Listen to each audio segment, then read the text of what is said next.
Le digo un poco más a la derecha. No tan a la derecha. Él va a la derecha y yo a la izquierda. Qué día, ¿no? Qué día, bueno, nosotros... Qué día porque nevó, qué día porque está lloviendo, porque hace un frío tremendo y sí. Qué día por las cosas que pasaron ayer, ¿no? Totalmente. Bueno, nosotros llegamos perdiendo los zapatos porque, claro, la lluvia, el tráfico, las colas de diésel, de gasolina. Y hoy queríamos comenzar el programa hablando de esto, de las colas de diésel y gasolina, de los cambios en los precios, de la economía, de la ley de inversiones, del escándalo en el que todavía está, y vamos a ver cómo se resuelve, el ministro de Economía Espinosa, la compra de este vehículo, la interpelación en la Asamblea Legislativa, los cambios de autoridades, todo esto teníamos.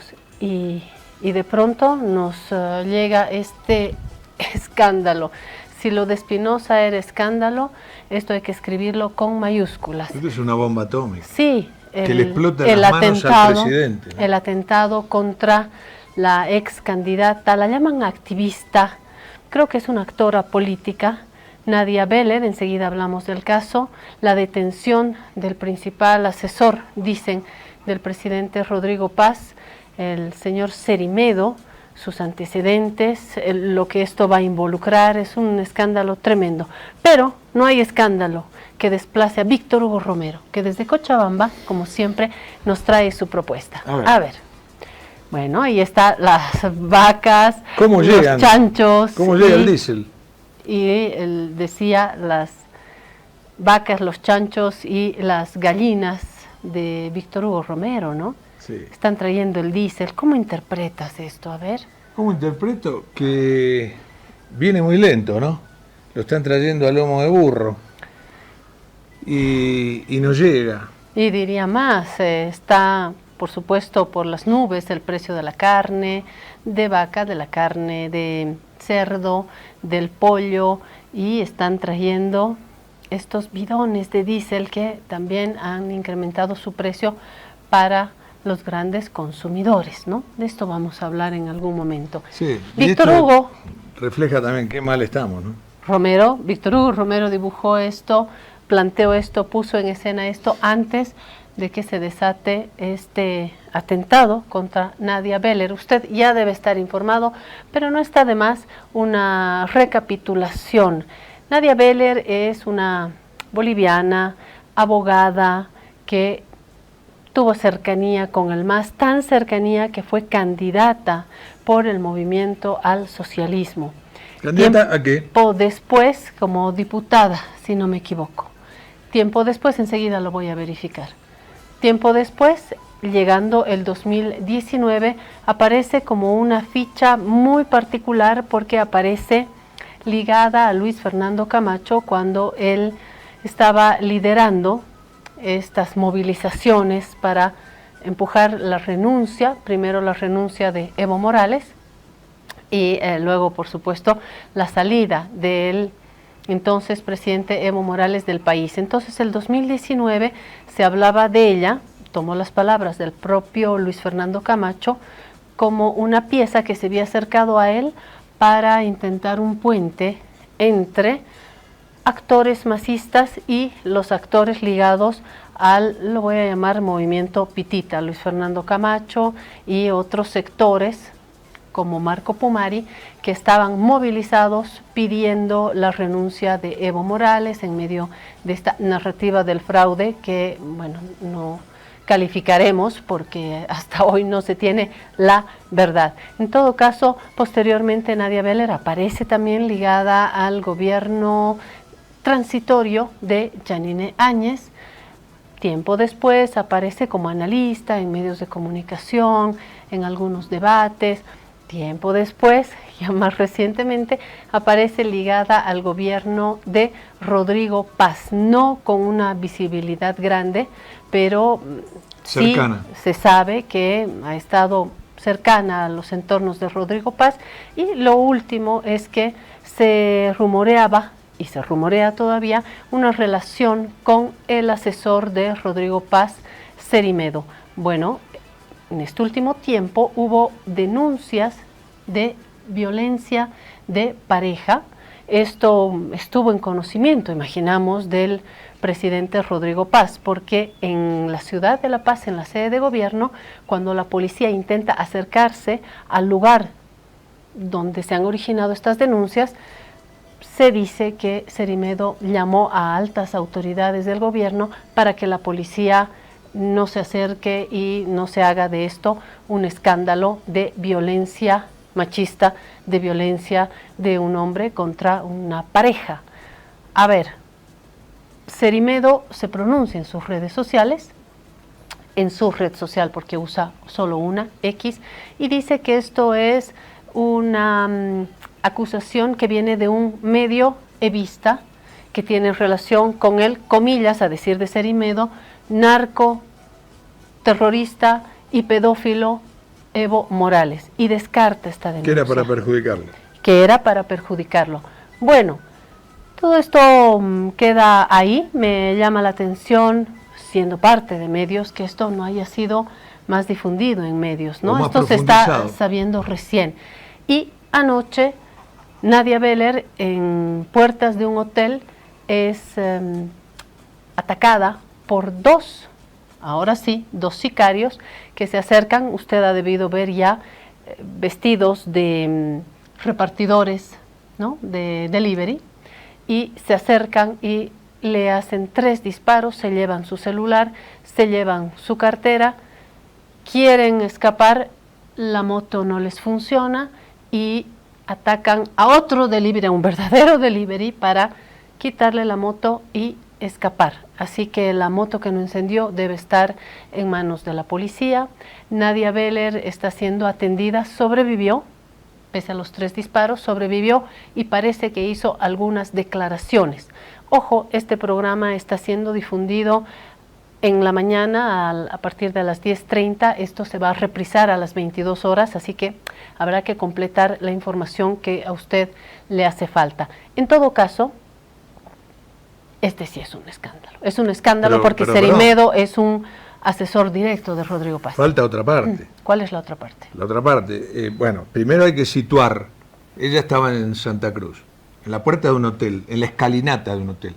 Y la otra parte es que es detenido Fernando Cerimedo cuando se aprestaba a viajar a Argentina con Aerolíneas Argentinas. Estaba yendo a abordar este vuelo y es detenido ahí. Ahora está, supongo, esperando sus declaraciones. ¿Qué dirá en las horas que sigue? Esto no solamente es un caso policial, es un caso político. Por eso hemos invitado a Susana Bejarano para abordar este tema. Y otra cosa más, ¿por qué la policía, cuando va al lugar del hecho, donde está tendida, herida Beller, luego inmediatamente van a la búsqueda de Cerimedo? ¿Cómo saben que está en Virubiru? ¿Cómo lo encuentran y lo agarran? ¿Por qué? Sí. Son preguntas que uno se hace, ¿no? Sí. Estamos preparando imágenes. Enseguida vemos. Quiero darle paso a Susana Bejarano. Hagamos la pausa, por favor, porque necesitamos el análisis político en instantes nada más. Si te resfrías, consigue alivio de día y descanso reparador de noche con Refrianex comprimidos día y noche. Refrianex, siempre contigo en cada momento.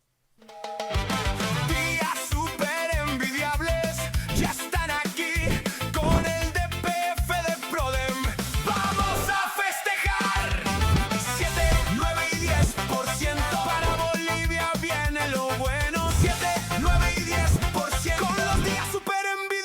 se ahorra contento.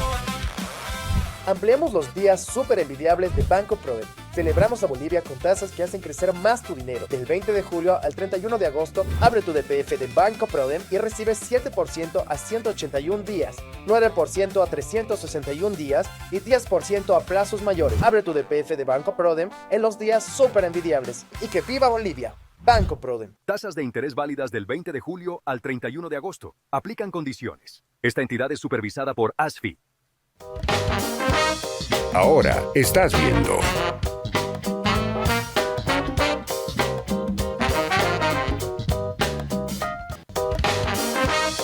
Continúas viendo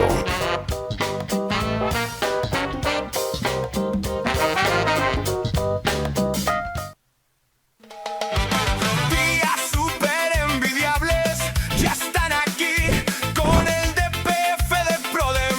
Vamos a festejar 7, 9 y 10%. Para Bolivia viene lo bueno. 7, 9 y 10%. Con los días súper envidiables se ahorra contento.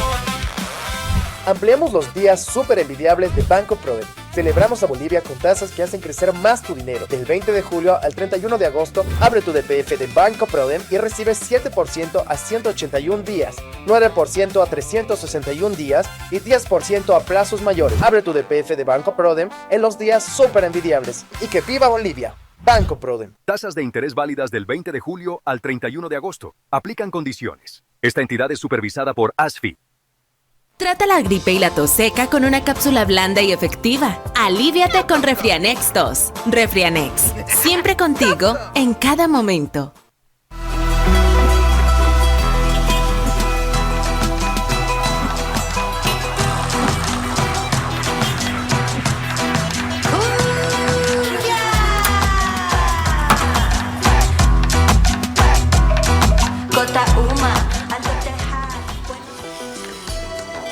Bueno, quedan prácticamente 2 semanas para que terminen los días súper envidiables de Banco Prodem.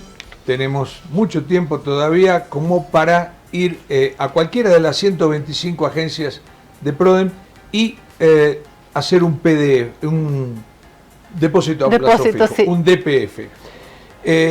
Me equivocaba con el PDF, porque claro, ¿me pues mandas un PDF? Todos estamos con el plazo fijo o con el PDF. Bueno, mientras bueno, y ahí estamos, ahí vemos estamos. las Estos cifras, son los días super envidiables y los intereses super envidiables. 7%, 9%, 10%. 7% a 181 días, 9% a 361 días y 10%, que es realmente muy apetecible, a un plazo mayor. ¿Por qué hemos hablado de esto al inicio? Porque queremos que nos escuche Susana Bejarano, dueña de La Guarida, es socia con nosotros en esta guarida, gran amiga, politóloga. Susana, queríamos que escuches estos porcentajes para que te animes, no al PDF, sino al DPF, al depósito a plazo fijo de Prodem en estos días súper envidiables. Gracias por estar acá y te dejamos este consejo para hacer trabajar tus bolivianos. Susana, bienvenida. Bueno, muchísimas gracias Claudia, Jorge, por la invitación. Como siempre es un gusto estar con ustedes en La Guarida. Eres dueña de La Guarida, eres parte de las voces que queremos tener en esta guarida de todos los colores para analizar lo que pasa en el mundo, en el país, hoy muy focalizado en el país por este caso que ya está siendo muy comentado en medios argentinos, que si Infobae, que si Clarín, que si La Nación. Los medios argentinos están diciendo que Cerimedo, el ex asesor de Milei y de otros, ahora en Bolivia y ahora detenido, que en Argentina esto será una noticia, ¿no? En la introducción hemos lanzado algunos datos que tenemos, pero me gustaría tener tu fotografía. ¿Cuál es el retrato que tú haces, Susana, a estas horas? ¿A qué te suena esto desde el punto de vista político, por supuesto? Bueno, es una bomba, ¿no? Esto es una bomba atómica para el gobierno. Yo creo que el gobierno está en una situación tremendamente complicada porque le toca explicar varias cosas, ¿no? Porque en muy pocas horas hemos conocido muchos datos nuevos que parecían chismes de corrillo, cosas que solamente estaban en redes sociales, que no se podían confirmar, y resulta, ¿no?, que a cada momento se van confirmando ciertas cosas. Lo primero, digamos que efectivamente Nadia Beller tenía una relación con Fernando Cerimedo, aunque ambos en algún momento lo habían venido negando, etcétera, etcétera, ¿no es cierto? Creo que eso es una cosa que viene a ser establecida. Que lo confirmaría. El comandante departamental, ahí voy, el comandante departamental de Santa Cruz hizo una declaración señalando que Nadia Beller, en el primer momento de la investigación, ¿no es cierto?, había señalado que tuvo un problema sentimental con Fernando Cerimedo, lo que evidentemente da cuenta que tenían una relación sentimental, si lo dice la víctima, ¿no es cierto? Hay medios, perdón Susana, que hablan de una agresión física de Cerimedo contra Beller, que habría sido detenida por llamadas de Cerimedo a altas autoridades del gobierno, que el presidente estaría al tanto de esto, y yo, como dice mi mamá, la periodista que se entera al final, me estoy enterando recién hoy de esto. ¿Tú sabías de esto, Susana? ¿Y por qué no salió en los medios? Sí, me parece que, porque evidentemente, Claudia, yo creo que los medios tienen que tener una responsabilidad. Cuando una noticia no se puede confirmar y cuando los actores de esta noticia la niegan, entonces los medios responsables no pueden dar una noticia por verificada cuando no lo está, ¿no? Entonces eso me parece. Sí había salido pero algo, me parece que esto es lo que ha pasado, porque en redes sociales sí circularon unos chats de una supuesta infidelidad y no sé cuánta cosa más, etcétera, que tú apuntas correctamente, no salió en los medios de comunicación, ¿no? Y que después Cerimedo de alguna manera lo pone en los medios formales. ¿Por qué? Porque el 24 de julio él hace un post de X muy largo señalando que había sido involucrado en temas preparados por digamos el entorno de Evo Morales para desprestigiarlo a él, y que agradece a la gente que ha preferido confiar en la verdad, digamos el mago de la mentira, ¿no? Hablando de verdad, pero digamos que hasta ahí incluso, ¿no es cierto?, tú que tenías confirmado, la única confirmación verificable era que el señor Cerimedo estaba negando unas acusaciones que se hacían solamente en el marco de redes sociales. Eso era lo que se tenía, ¿sí? Y a mí me parece que hasta ahí los medios de comunicación, en la medida que no tienen más, no tienen por qué informarlo, ¿no? Hoy se conoce por el periodista Raúl Peñaranda, dueño de Brújula Digital, que sí su medio intentó llegar a un departamento donde supuestamente estaba la víctima, en este caso Nadia Beller, que había sido lastimada brutalmente por Cerimedo. Esto en julio, ¿verdad, Susana? Hoy nos enteramos en el programa de Raúl Peñaranda esta declaración que él hace, ¿no es cierto?, y que señala que en ese momento fueron. Pero al no tener una constatación, ni un acercamiento, ni nada con la víctima, tampoco era una cosa que me imagino que ellos podían sacar, o sea, porque no sales del supuesto, ¿sí?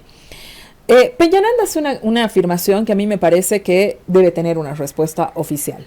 Él señala y dice, esto era de conocimiento del presidente. El presidente Rodrigo Paz supo en ese momento que su asesor principal, Fernando Cerimedo, había golpeado brutalmente a la señora Nadia Beller y no hizo nada. Brutalmente porque tenía días de impedimento. Porque ¿no? tenía días de impedimento. Esto lo señala Peñaranda, ¿no es cierto? Lo afirma Peñaranda. ¿Cómo supo el presidente? Eso no lo sabemos.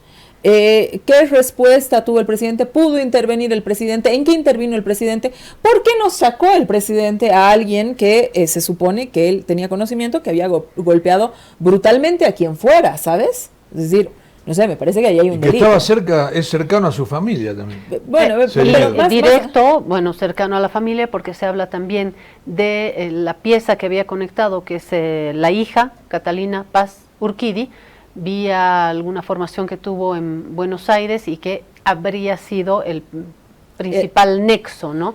Hay una relación de cercanía muy directa con el presidente, ¿no? Y si él en verdad estaba al tanto, creo que está en problemas, ¿no? No, y creo que hoy día nos tiene que salir a dar una respuesta al presidente. O sea, el periodista Raúl Peñaranda hace una declaración que me parece que es enfática y que me parece que los bolivianos, ¿no es cierto?, merecen una respuesta de parte del presidente. ¿Sabía o no el presidente que la señora Beller fue golpeada brutalmente por su asesor o no lo sabía?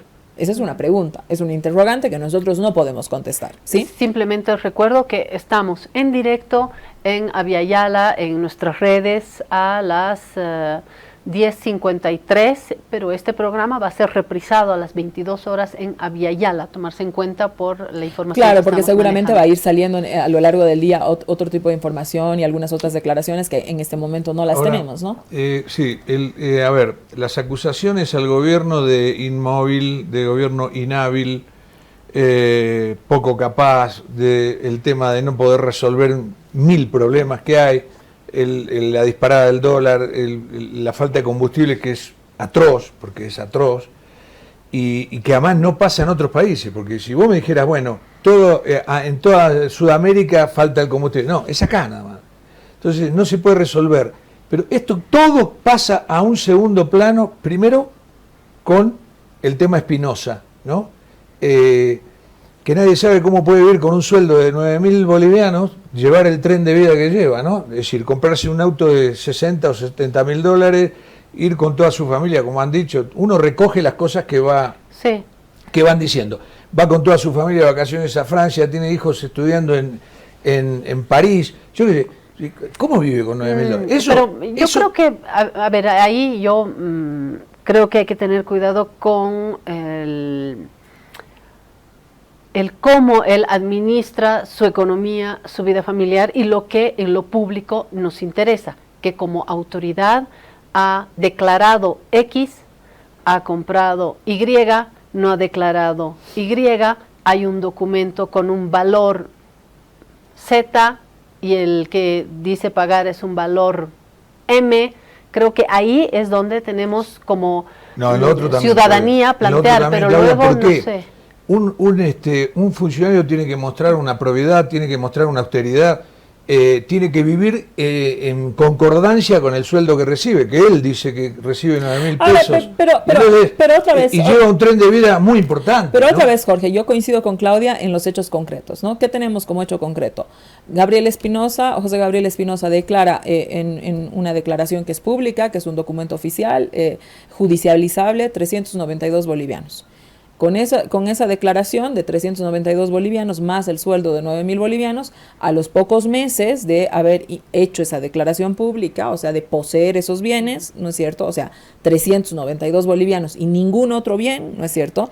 Se compra una vagoneta que cuesta 350.000 bolivianos. Entonces ahí la pregunta se abre, el bucle es enorme, ¿no es cierto? ¿De dónde José Gabriel saca 350.000 bolivianos si al Estado le ha declarado 392 bolivianos? Él dice, bueno, lo que pasa es que me tenían congeladas las cuentas. ¿Por qué le tenían congeladas las cuentas? Otra pregunta. Bueno, porque el gobierno de Arce eran malos y feos y todos horrorosos y perversos y no sé cuántos. Perfecto. Pero una vez que sales del gobierno de Arce, ¿no es cierto? Y entras a ser ministro, capaz si tu primera declaración puede ser de 392 bolivianos, pero ya se le han descongelado las cuentas, entonces la siguiente declaración, ¿no es cierto?, tiene que ser una declaración correcta. La siguiente declaración, insiste el señor Espinosa en que tiene 9.000 bolivianos en su cuenta y que tiene un salario de 9.000 bolivianos. No reporta la deuda, no reporta la vagoneta, no reporta bienes inmuebles porque vivirá en alguna casa, supongo, o vivirá en alquiler. Él dice, bueno, yo tengo no sé qué, es decir, ahí lo probable, lo probado es que hay una falta, digamos, que te lleva a deducir una serie de cosas sobre información pública. Uno, cuando es funcionario público, agarra y te dicen, oye, Jorge, ¿tú qué tienes? Y tú tienes que declararlo todo, porque esa declaración pública es la que luego te sujeta, digamos, a cualquier tipo de auditorías y qué sé yo. Ahora, José Gabriel no ha hecho la declaración pública correcta, capaz si no la ha hecho correcta, no lo sé, eso tendrá que ver las instancias que corresponden. A lo que nosotros, digamos, nos vamos es que una persona declara 392 bolivianos y en 2 meses, 3 meses se compra un auto de 350.000 y ahí no cuadra. Y en medio está el documento de 50.000 bolivianos que no corresponde, por supuesto, y ahí es donde hay indicios de... con el documento de haber evadido impuestos, si recae en él la culpabilidad. No, él ha dicho que es un documento privado, pero es un elemento no menor, porque es un documento firmado por él, documento de una notaría.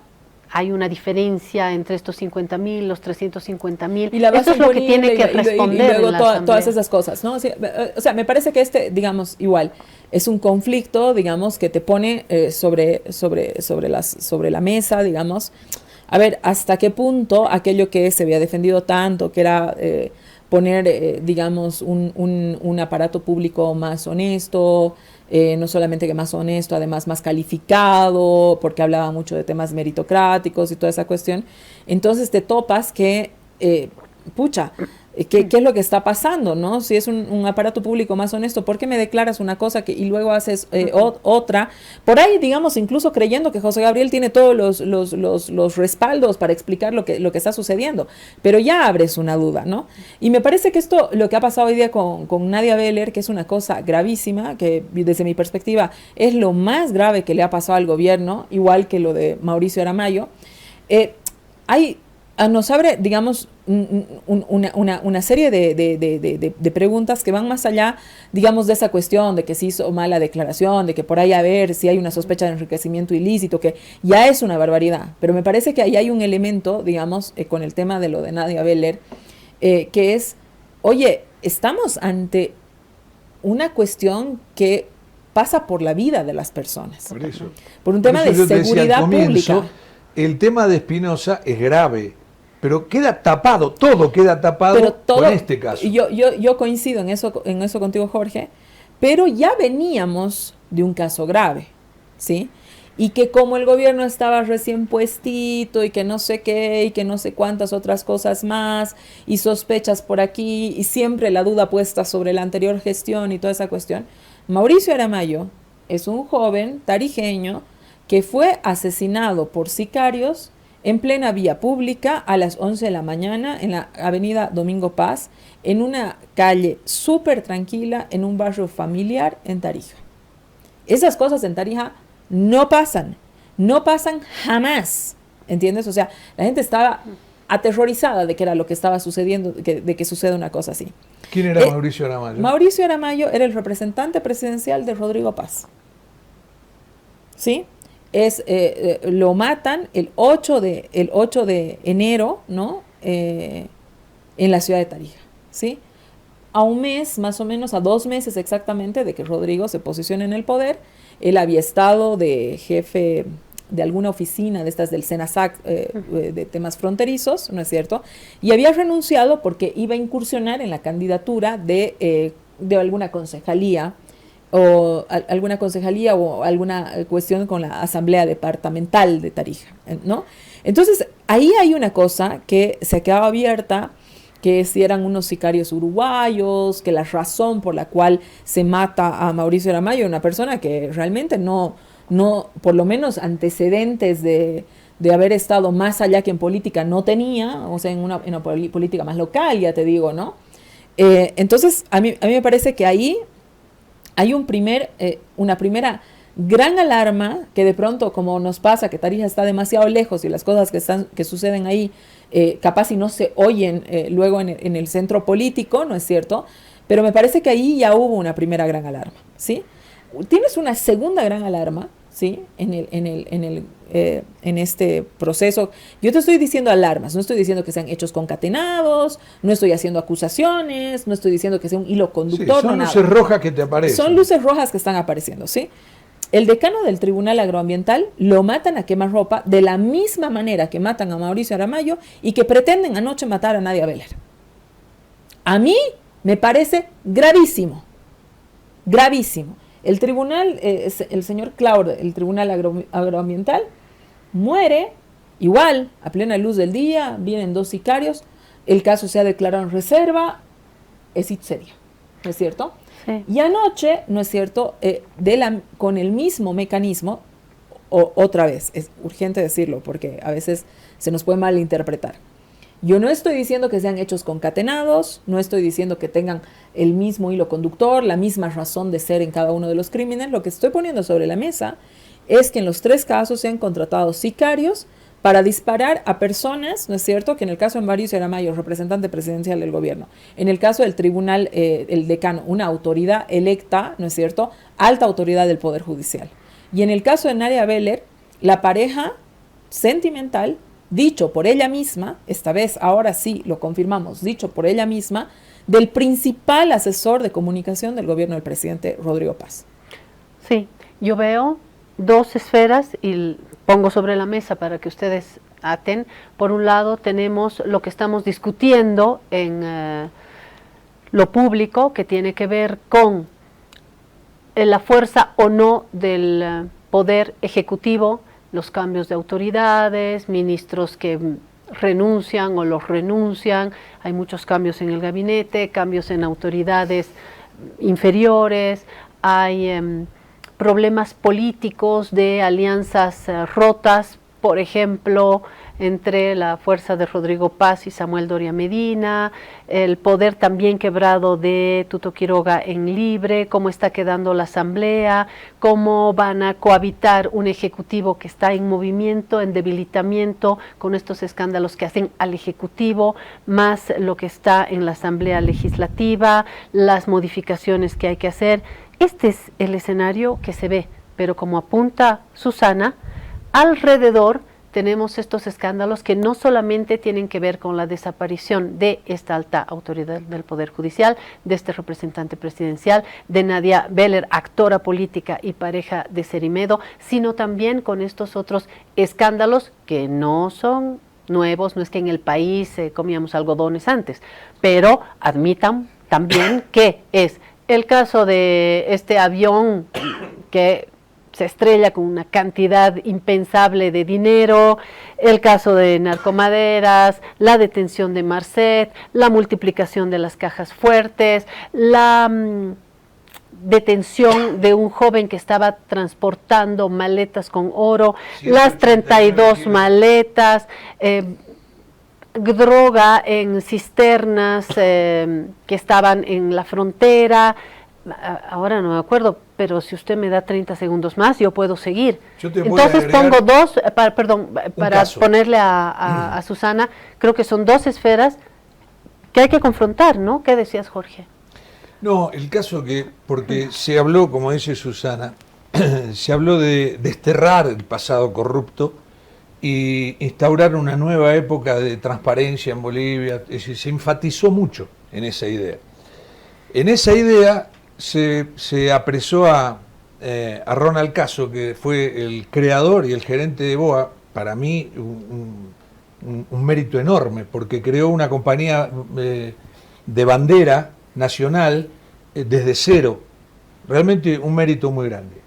Lo llevaron esposado, fue fea esa foto de Ronald Caso.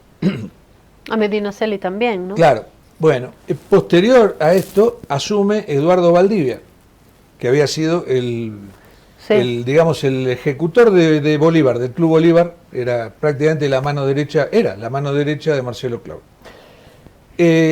Tuvieron que destituirlo a los 51 días porque a poquito de haber asumido, toma vacaciones, y se va a ver el Mundial a Miami con su esposa con dos pasajes que costaron, no sé, $40 es verdad, cada uno. Hay un caso más, pero pongo estas dos esferas, Susana, ¿crees que hay que conjugarlas?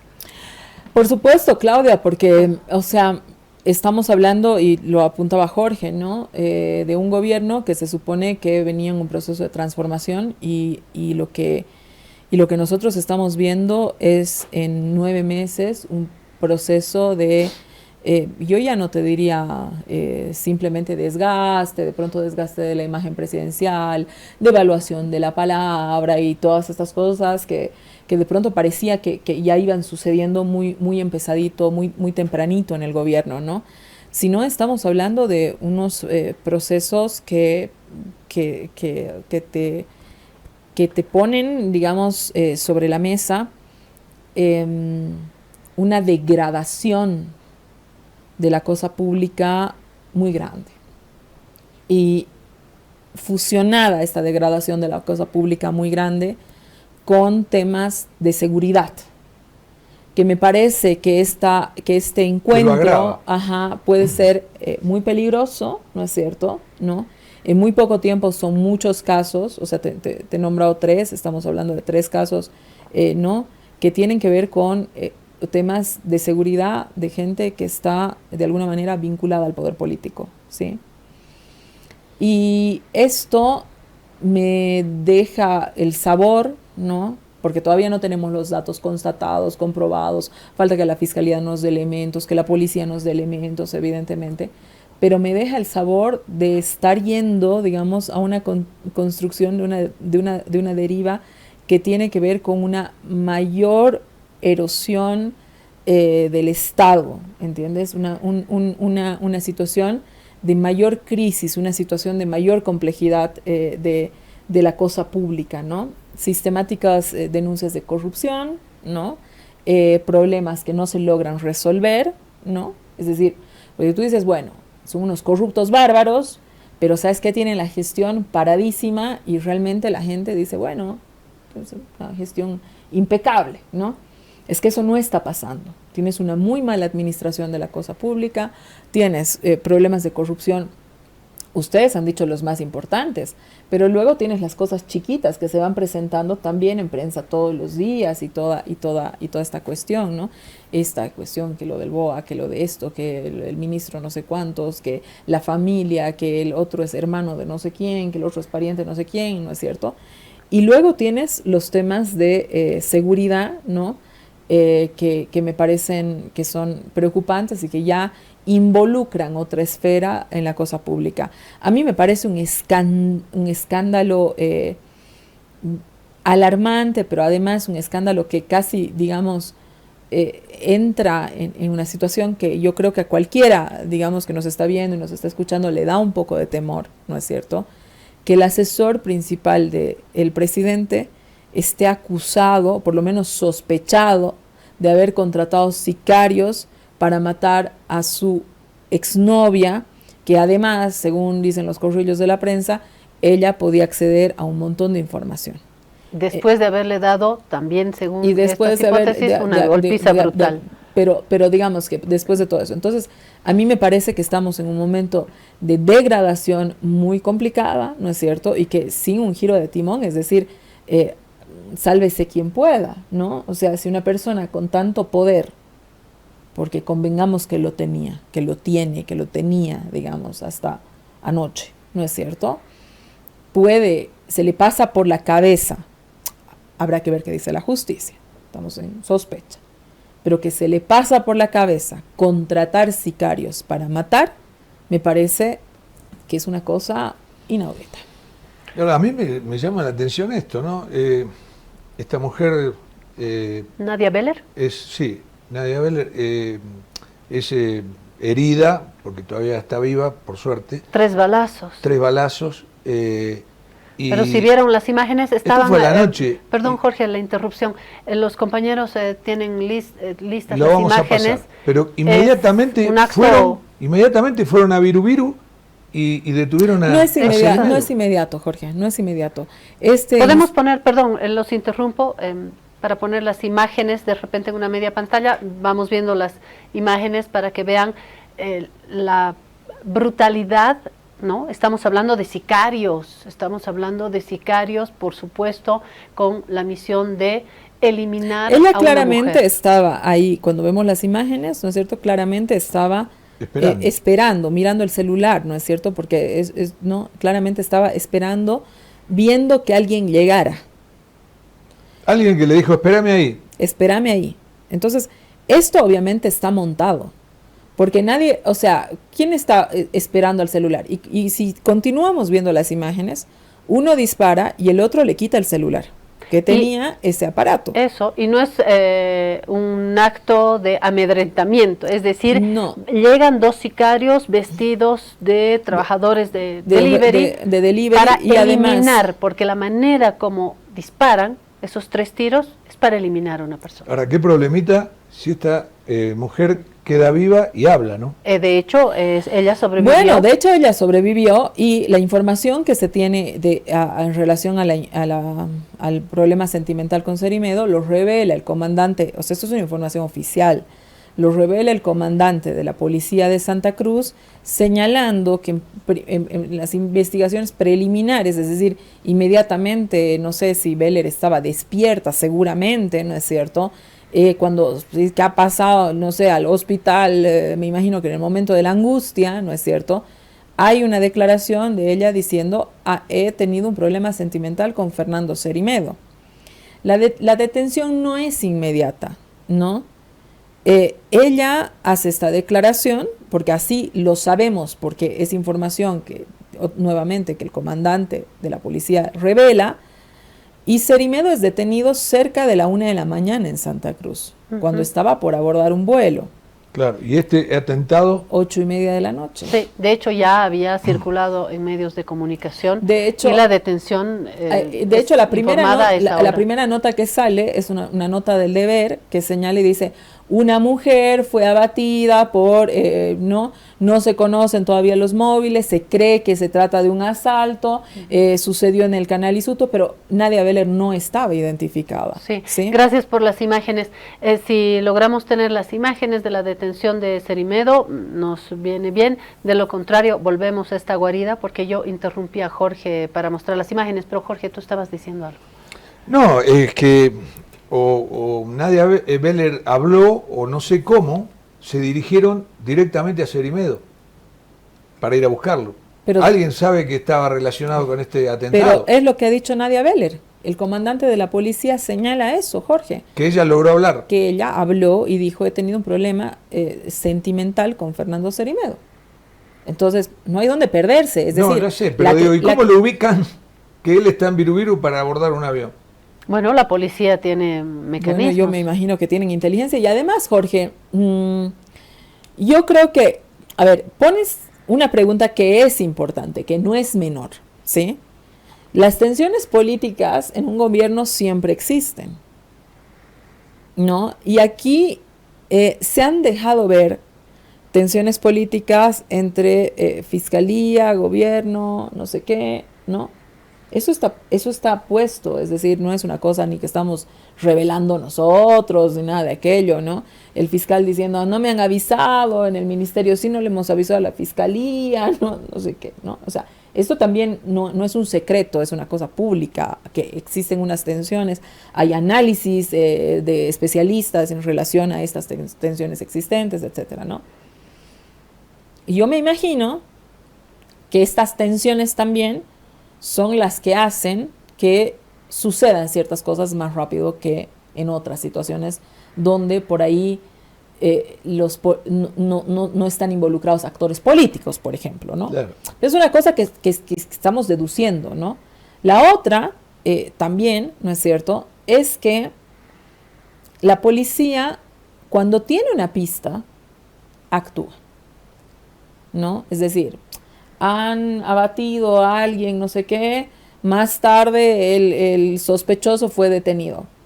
Si uno lo mira sin teorías de la conspiración, esto más o menos es así, porque la víctima te dice, fulano de tal, ¿no es cierto?, he tenido un problema sentimental con fulano de tal. Vas y buscas al fulano de tal. Ahora, el fulano de tal, evidentemente, es un tipo público. Entonces, capaz y es más fácil todavía encontrar un tipo público. Ahora, digo, van a tener que ponerle realmente una guardia de hierro para custodiar en donde esté internada esta mujer, porque bueno, el caso lo han declarado. Yo estoy segurísimo que a muchísima gente no le conviene que hable, ¿no? Bueno, el caso ahora mismo lo han declarado en reserva, ¿no? Esa es la información que también se tiene, ¿no? Pero digamos que, Jorge, también, ¿no? Hay un tema que uno puede apuntar y decir, a mucha gente no le conviene que la señora Beller hable. Esa es una tesis, ¿no? La otra es que el señor Cerimedo sea un feminicida. Es decir, obviamente estamos en supuestos, obviamente Cerimedo no está siendo culpable de nada, él sigue siendo sospechoso, está detenido, hay que hacer una investigación, etcétera. Pero hoy es el principal sospechoso el delito correcto es feminicidio en tentativa. Eso es, porque Nadia Beller declara, yo tengo una relación sentimental. Cuando media la cuestión sentimental, ¿no es cierto?, estamos ante el delito de feminicidio en tentativa. Así es.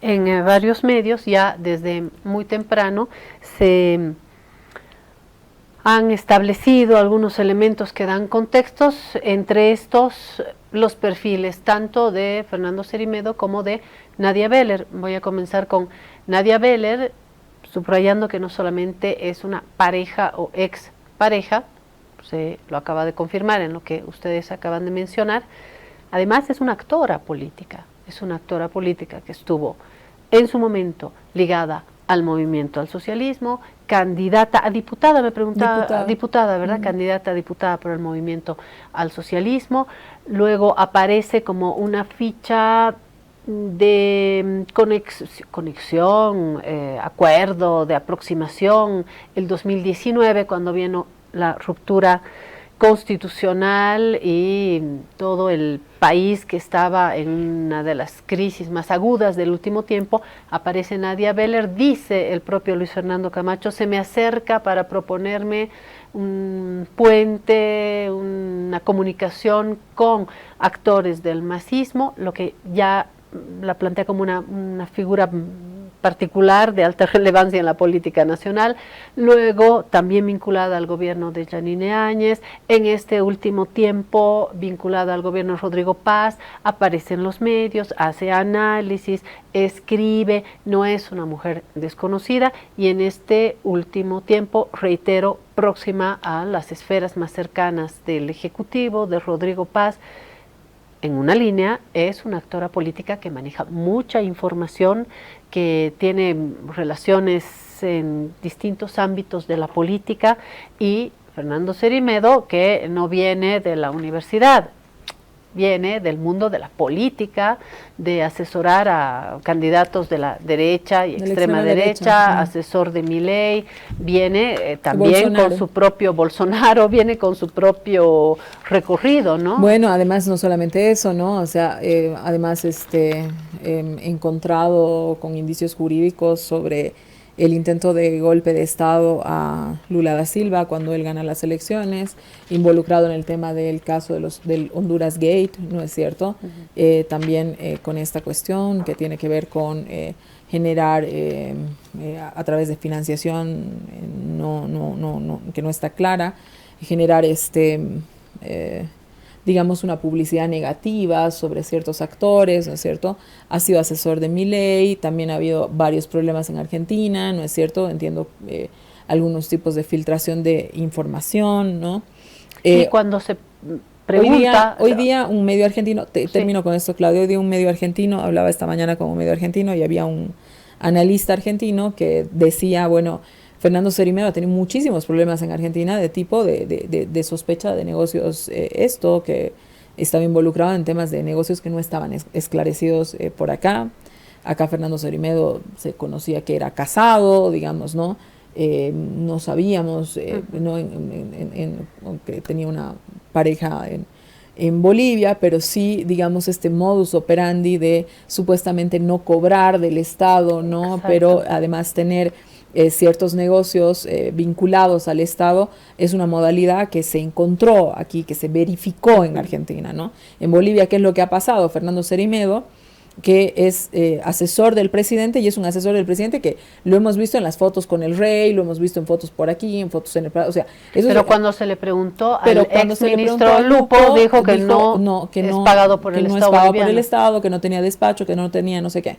Entonces ahí abre una pregunta, ¿no es cierto? Y Fernando Cerimedo está aquí haciendo un voluntariado. Exacto. ¿Por qué está en Bolivia? Y no va a recibir los 9.000 que recibe el ministro Espinosa. ¿Quién le paga en Bolivia? ¿Cómo vive en Bolivia? ¿De cómo se mantiene en Bolivia? ¿No es cierto? Entonces ahí dejaron una interrogante abierta porque tanto el ministro José Luis Lupo lo afirma de esa manera, pero lo confirma más adelante en otra entrevista el ministro Mauricio Zamora también. Dice, bueno, yo hasta donde sabía, digamos, era llegado, asesora temas de comunicación, pero en efecto no trabaja en el Estado, ¿no? Entonces, ya te deja un personaje, digamos, también sospechado, te das cuenta, o sea, ¿quién viene a hacer voluntariado y quedarse? Una cosa es que uno diga, lo ayudó al presidente Paz en su campaña y realmente ahí en la campaña hizo un voluntariado en la campaña porque esto le servía, digamos, de currículum para la empresa, ¿no es cierto? Pero los colegas periodistas, Susana, también intercambian información y yo he escuchado periodistas decir, no, cercano al poder, el ministro, no, ¿qué ministro? Hay que hablar con Cerimedo. Aquí es con Cerimedo, ¿no? Que por Tenía supuesto una enorme influencia. es un dato. Una enorme influencia. Y el hecho de que no cobre del Estado, de qué vive, qué está haciendo, está totalmente cercano al presidente, todo el mundo lo menciona. Entonces, no solo todo el mundo lo menciona, aparece. Él mismo dio una declaración a un medio argentino señalando: yo soy asesor del presidente Exacto. Rodrigo Paz. Sí. Además, lo ves en fotos, cuando llegó el rey Felipe, De España, sí. de España, ¿no es cierto? En la foto en el Palacio Quemado estaba el señor Cerimedo detrás del presidente Paz. Está en los registros. Tremendo caso, es una bomba que le explota en las manos al presidente directamente, me parece, ¿no? Sí, me parece que es una bomba que le explota directamente al presidente, y además esta cuestión que, como señalaba Claudia, como él ha llegado como profesor de la hija, y además esta cuestión de que él tiene tanta proximidad con el gobierno y toda esa cuestión, lo pone en una duda que yo digo, pucha, haciendo, digamos, mirando desde otra perspectiva, yo creo que Rodrigo Paz debe estar en este momento, digamos, también en un momento de crisis muy grande, ¿no? Personal. Personal, es decir, no sé, el tipo al que confías, ¿no? Porque yo no creo que Rodrigo Paz sea un tipo que sepa de estas cosas, es decir, no lo creo, sinceramente, ¿no? Pero no sé, el tipo con el que estás al lado, que te está, digamos, susurrando al oído, lo están acusando de contratar sicarios para matar a una persona. Pero hay un antecedente. Él sabía que había una denuncia de agresión a una mujer. Esto estaba en conocimiento de la policía, según medios de comunicación tradicionales. Entonces, eso de tener un personaje ahí, no lo sabrá su padre. Acuérdate, Susana, Oso Chavarría y su ingreso al mundo de la política implicó el desmoronamiento del MIRA.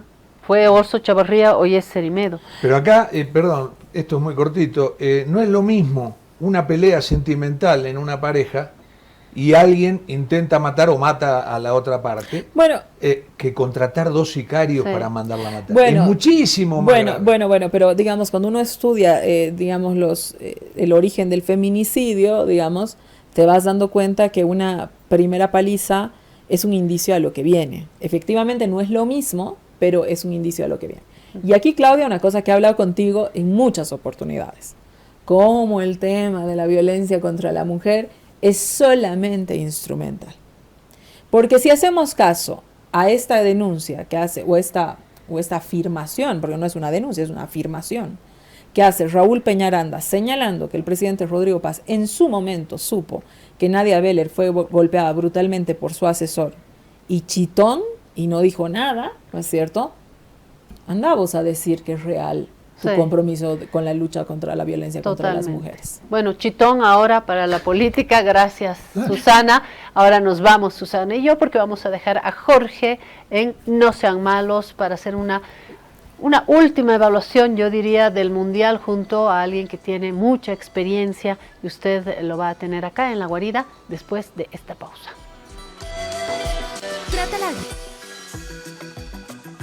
Trata la gripe y la tos seca con una cápsula blanda y efectiva. Alivíate con Refrianex Tos. Refrianex, siempre contigo en cada momento. Ahora estás viendo.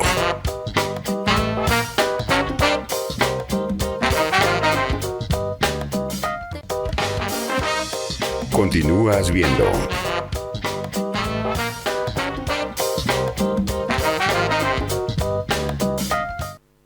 Alivio efectivo a todos los síntomas del resfrío con Refrianex comprimidos tradicionales. Refrianex, siempre contigo en cada momento.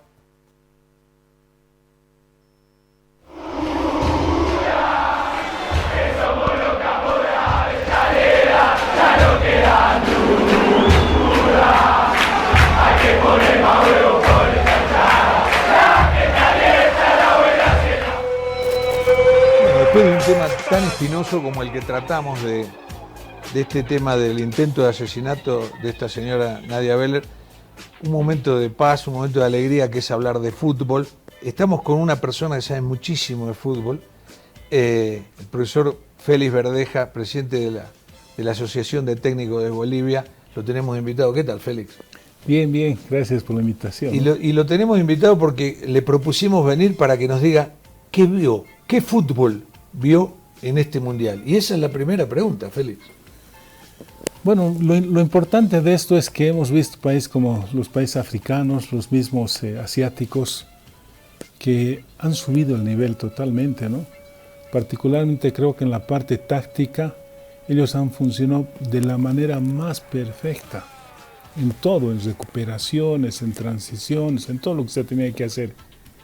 El único detalle que no lo han superado todavía son las figuras. Definitivamente yo creo que si Inglaterra ha hecho algo, ha sido porque Bellingham, porque el mismo Harry Kane han hecho los goles, Francia lo mismo con Mbappé. Entonces yo creo que ahí ha estado un poco la diferencia, ¿no? Hemos visto inclusive equipos como Costa de Marfil que uno pensaba que no pasaba nada, pero definitivamente les ha costado.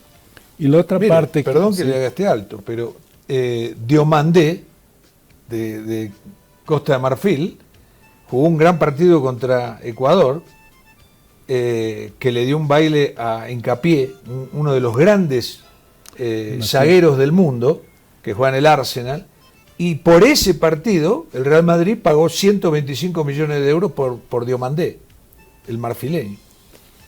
Es que el tema es que antes los europeos miraban Sudamérica, ahora miran el África. Salvo que aparezca un nuevo Messi, un nuevo, qué sé yo, Sí. un nuevo fenómeno, ni miran para Sudamérica. Ningún jugador sudamericano, fíjese, está en este momento en la discusión. Uno, que puede llegar a ser Julián Álvarez si pasa al Barcelona. Pero nada más, lo demás son todos pases de africanos, de europeos, pero no miran a Sudamérica. ¿Por qué? Porque no hay ningún fenómeno. Sí. Yo creo que ellos también saben dónde van a invertir, ¿no? Porque hay mucho técnico europeo en el África.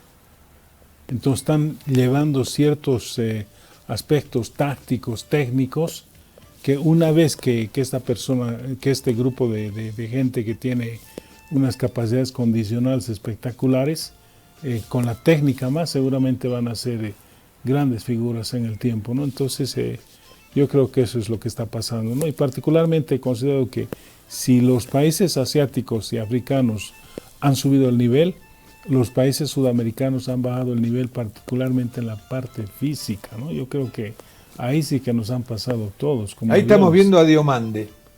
Diomandé o Diomandé, no sé cómo se pronuncia. Él es el que acaba de pasar al Real Madrid. Y me estaba diciendo, Félix, una cosa muy importante. Estamos declinando en lo físico, los sudamericanos. Exactamente, yo creo que sí. Hemos visto una diferencia total en todo lo que se ha hecho, ¿no?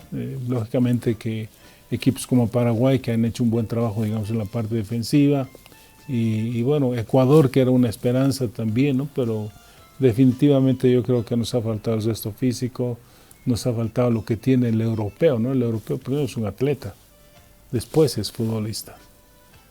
Ahora, usted empezó hablando del crecimiento de africanos y asiáticos, sobre todo africanos. Hace 40 años, si nosotros traíamos a 10 africanos y jugaban contra los 10 sudamericanos, yo creo que los 10 sudamericanos le ganaban, ¿no? Hace 40 años, 50 años. Si hoy mezclamos 10 africanos con los 10 nuestros de acá, ¿qué pasa? La verdad es que es otra dinámica. O sea, alguna vez alguien ha dicho, ¿por qué los europeos hacen tanto estudio en los deportistas? Y este estudio lo han hecho los africanos por la fuerza explosiva, porque eran jugadores que lo veías un minuto y ya arrancaban y desaparecían. Entonces, lo de bueno de los europeos es que, por ejemplo, cuando tenían un Maradona, tenían un Pelé, venían a Sudamérica y decían, ¿qué hacen estos tipos? Y ellos han empezado a trabajar en esa complementación. La tecnificación en Europa es constante. O sea, ellos trabajan, sin técnica no hay fútbol. No hay fútbol. Ni seas un atleta, ni seas veloz, no hay fútbol. Mucho entrenamiento con pelota. Exactamente. Entonces yo creo que ese es el tema, ¿no? Fundamental de que nosotros tenemos que revisar un poco lo que estamos haciendo. Ya no solamente podemos soñar en que aparezca un Messi. Los europeos y los americanos, los gringos, los Estados Unidos, están construyendo futbolistas. Y cuando uno construye, si a mí me pones a tocar piano, ahora de repente no lo hago, pero si me llevas en el camino, seguramente más allá van a fluir talentos que están escondidos. Y en el fútbol también, cuando tú estás en ese medio, vas generando, van fluyendo esos talentos dormidos. ¿Le sorprendió Messi a los 39 años? ¿Lo que jugó? Totalmente, ¿no? ¿Por qué me sorprendió? Por su capacidad de adaptación. O sea, es un hombre tan sabio que definitivamente sabe qué es lo que va a hacer, ¿no? O sea, él ya sabe la edad que tiene, sus capacidades condicionales no son las mismas, pero él está en los lugares exactos, está en los momentos exactos.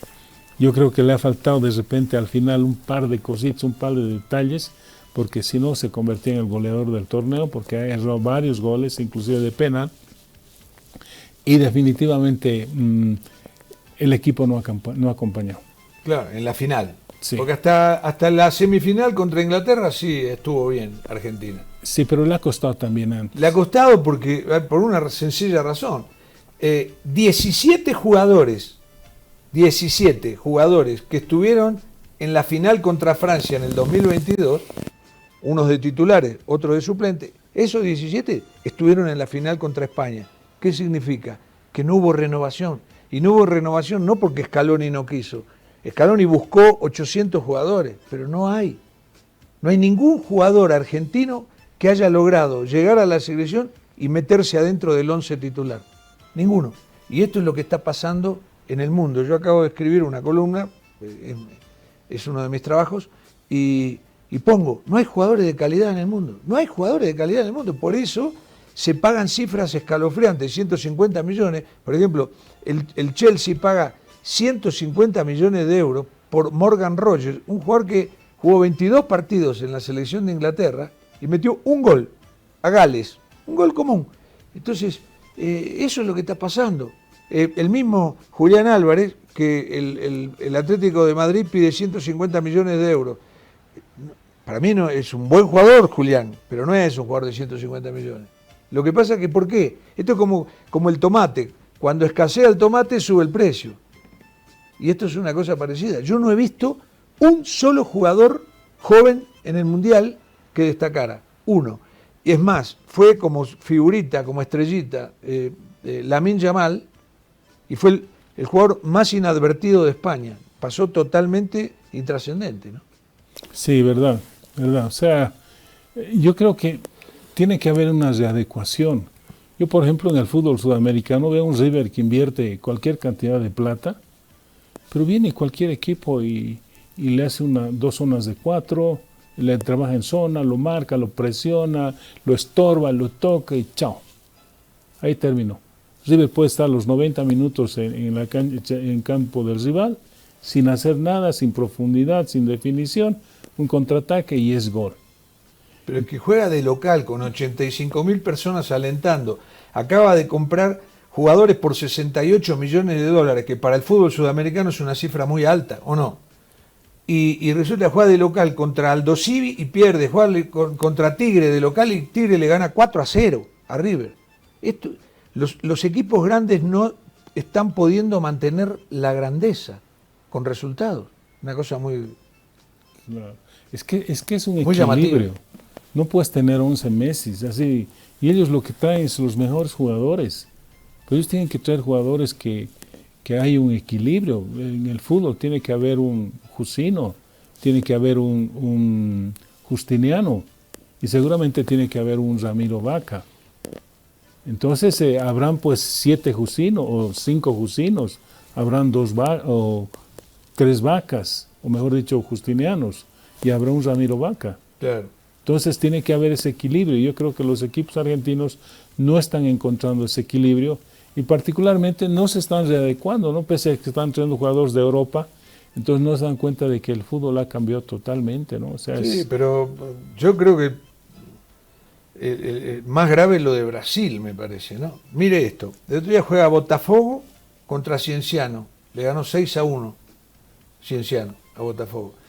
Estaba mirando un partido de Gremio, cuando Bolívar le ganó a Gremio allá, es un gran mérito el de Bolívar, pero Gremio es un equipo pobre. Y estaba mirando el plantel, tiene 11 extranjeros. El Fluminense tiene 13 extranjeros. Todos los demás tienen 11, 9, 8. Flamengo salió campeón con 7 extranjeros, campeón de la Copa Libertadores. Entonces la gente dice, el fútbol brasileño. No, no es el fútbol brasileño. Son los clubes brasileños con jugadores del resto de Sudamérica. No hay jugadores en Brasil. Aparentemente, ¿no? De todas maneras, yo para puntualizar algo, me da una tristeza enorme lo de Neymar. Porque Neymar realmente era otro Messi. Era un jugador extraordinario. Mucha condición, muchas cosas, pero mal llevado. Y ahora lo hemos visto en esta selección. Lamentable, ¿no? Yo creo que si Ancelotti era más vivo, lo metía desde el comienzo, los reacondicionaba ahí adentro y ahí ya decidía. Claro. Pero el que lo deje afuera, que él decida, es imposible. Claro. Porque además, Neymar, yo soy un defensor a ultranza de Neymar. Con todo que no está bien físicamente, con todo que se le pasó el tiempo, con un montón de cosas, usted ve que él hace una jugada en un partido y con esa jugada puede ganar el partido. Con las jugadas de los otros, no. Por ejemplo, el caso de Vinicius, que lo ensalzan porque es del Real Madrid, pero yo no lo veo definir los partidos, ¿no? Sí, no tiene ninguna relación ni con Neymar, ni con el mismo, bueno, con tantos jugadores brasileros, ¿no? Que fueron determinantes. Sí, ¿no? Con tanta capacidad, ¿no? No, yo digo que en las grandes épocas de Brasil, Neymar, no sé si llegaba a ser suplente, en los equipos legendarios de Brasil. Cierto. Perdón, no Neymar, Vinicius.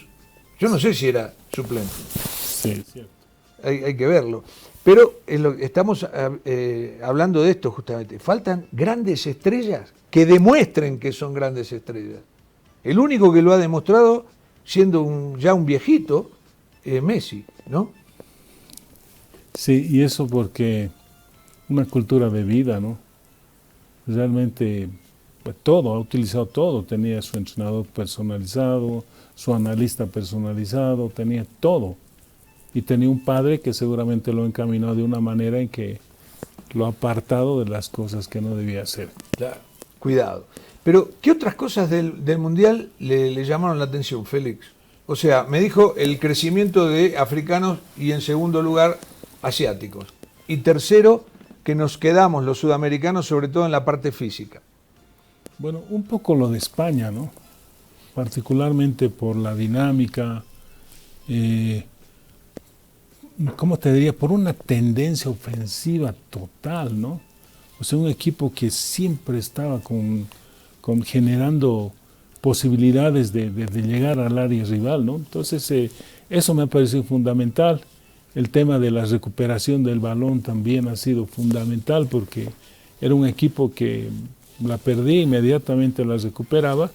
Entonces, yo creo que eso es una mezcla, ¿no? De muchas cosas. Yo creo que lo que Guardiola ha dejado ha sido bien capitalizado por este entrenador y seguramente por Luis Enrique también en su momento, porque ha hecho su aporte. Pero han juntado todo, han amalgamado todo lo que un equipo en estos niveles necesita. ¿Qué le parece este técnico, Luis de la Fuente? Un técnico que no ha dirigido nunca a un equipo de club y llega a las selecciones infantiles, juveniles de España, lo dejan para la mayor y sale campeón mundial, ganó la Eurocopa, ganó la Nation League. ¿Qué le pareció? Pues me parece que hay una gran diferencia entre un entrenador de club y uno de selección, ¿no? Yo creo que el de selección tiene que ser un especialista, particularmente es un agente que gestiona los mejores jugadores, es un seleccionador.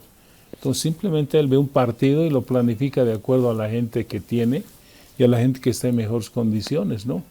Entonces yo creo que esa es la parte fundamental de este hombre, ¿no? Porque al final ha visto todo lo que ha habido y ha gestionado todo lo que tenía y ha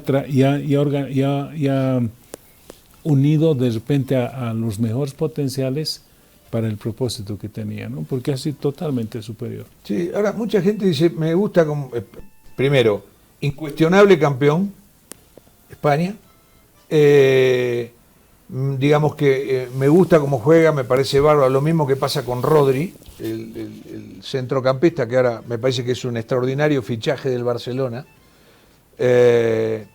Porque es un jugador con acá lo tenemos a Rodri, un capitanazo, un jugador que tiene una sabiduría para jugar, ordena a todos los compañeros, entrega siempre bien la pelota, sabe qué hacer con ella. Entonces, pero a mucha gente le pareció aburrido el fútbol de España. No me ha parecido, definitivamente, ¿no? De repente, para puntualizar un poquito lo de Rodri, yo creo que la mano de Guardiola es fundamental. Porque hay puestos donde él centra el trabajo en el buen primer pase. Yo creo que este jugador tiene un buen primer pase y es productivo en todo lo que tiene que hacer, pero definitivamente lo que decías, ¿no? Yo creo que España, dinámica, buenos jugadores, todo, ¿no? De repente, frente a Argentina podía terminar hasta en penales, pero yo creo que ellos han generado todo. Al final fue muy superior. Un gol de final. Casualidad. Yo creo que Argentina no estaba físicamente para el partido, ¿no? Estaba liquidado. Sí, liquidado totalmente. Pero que si tenía, usted fíjese, si tenía un poquito de aire en los últimos 3 minutos del suplementario, cuando ya el partido iba para los 120 minutos, en los últimos 3 minutos, le creó 3 situaciones de gol a Argentina. Sí. Casi le empata. Un equipo temible. Pero bueno, ahora se retira toda esta generación porque ya dio todo y son grandes. Y hay que ver cómo queda, porque Scaloni no es tonto. Scaloni dice, esto no se va a volver a repetir. Y es difícil repetirlo, pero sobre todo porque no hay jugadores. Él no ve jugadores que surjan. Además, todos estos tipos de éxitos tienen una etapa de fracaso. O sea, el final. Sí, que baja, y el volver a encajar, digamos, dentro de esa estructura tiene su tiempo. Vemos un Brasil que está tardando ya creo que por lo menos unos 10, 12 años en no poder encontrar el nivel que tiene. Después hace más. Salió campeón en el 2002 y hasta el 2030, que es el próximo mundial, se van a cumplir 28 años sin salir campeón. Y 28 años sin encontrar el fútbol brasileño, ¿no? Eso ya no existe más. Cierto. Porque usted fíjese, los chicos jóvenes de Brasil, uno les pide que jueguen al juego bonito, pero nadie puede imitar lo que no vio. ¿Cómo imitaría usted algo que no sabe cómo era? Exactamente. ¿No? Yo creo que Zico ha sido uno de los factores más menos productivos para el Brasil. ¿Por qué? Porque es un volante de contención y ha empezado a trabajar mucho más en la marca, y yo creo que Brasil no tenía eso.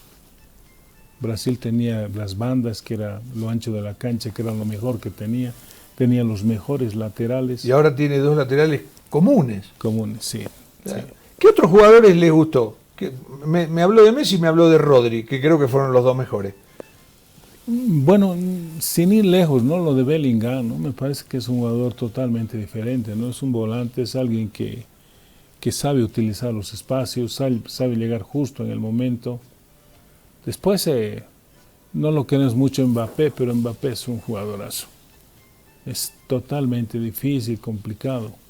Entonces me parece que ha habido una consolidación en ese tema, ¿no?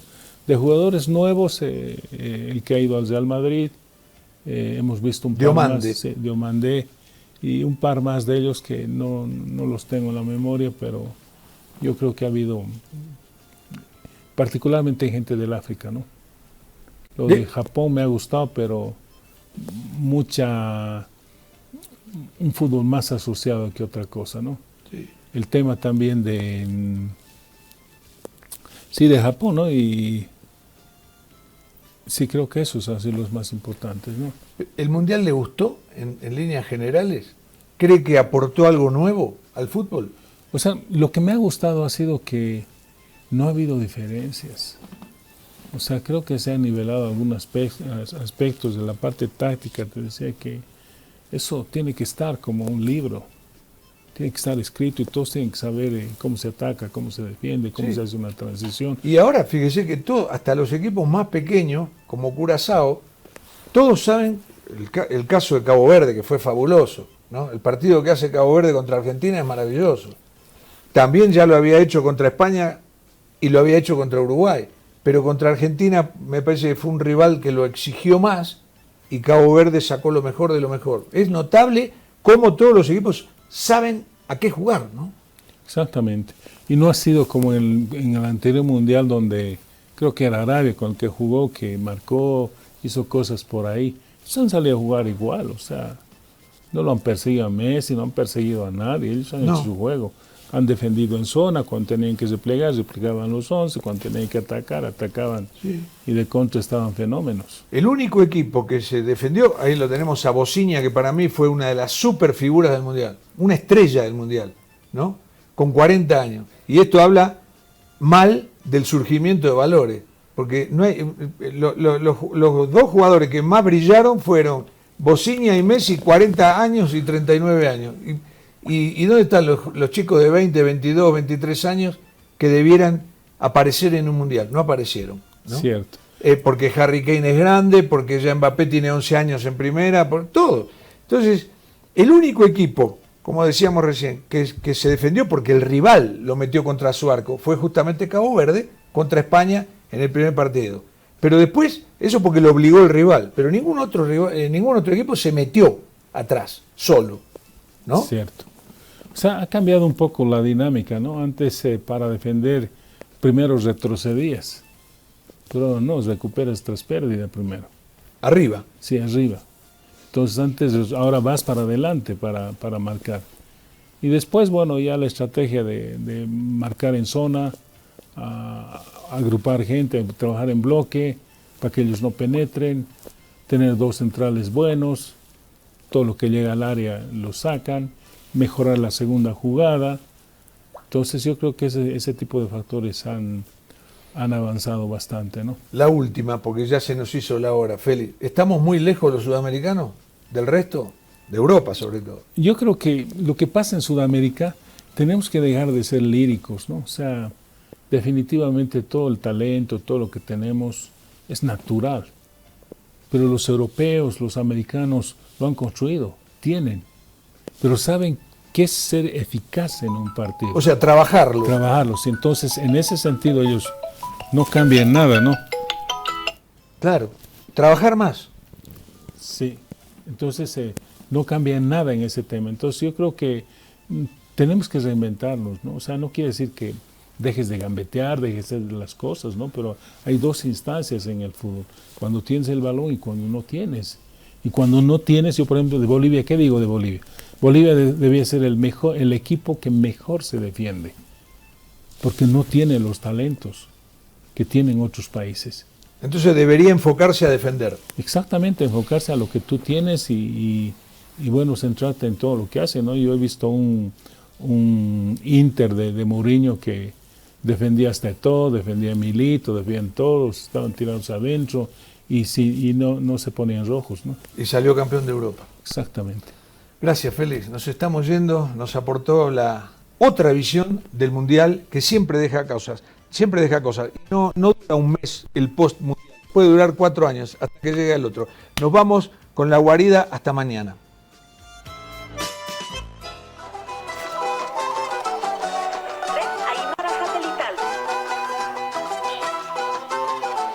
Primer plato, Radio Cutipa.